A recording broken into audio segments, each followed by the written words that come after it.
సీనయ్యకి ఇన్నాళ్లకి భార్య అంటే ఏంటి, భర్త అంటే ఎవరు, భర్త ఎలా ఉండాలి, ఇవన్నీ తెలిసొచ్చాయండి. చక్కగా ఉద్యోగం సంపాదించాడు. చాలా సంతోషంగా ఉందండి. వాడికి జీవితం విలువ తెలుసుకోవడానికి 25 ఏళ్లు పట్టింది.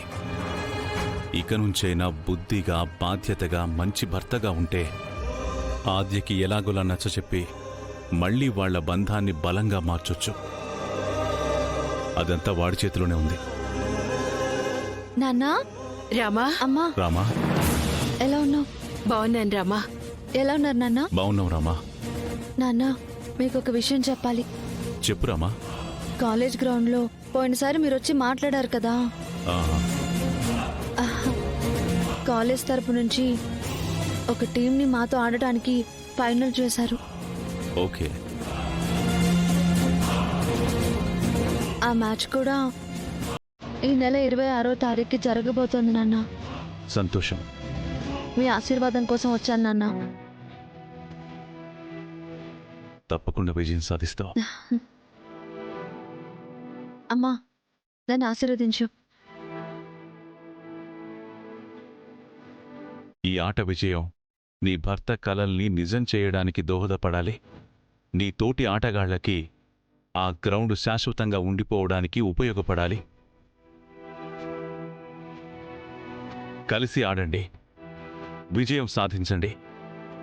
నా ఆశీస్సులు ఎప్పుడూ నీతోనే ఉంటాయి. నీలో ప్రతిభని ప్రపంచానికి చాటి చెప్పాలనుకుంటున్నారు అల్లుడు గారు. అది ఈ ఆటతో మొదలవ్వాలి. జాగ్రత్తగా ఆడు.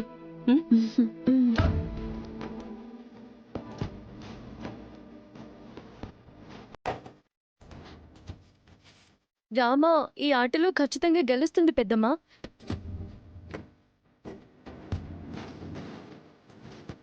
ఆర్య, ముందే ఊహించేశావా? అది తనకి తన చెల్లి మీద ఉన్న నమ్మకం.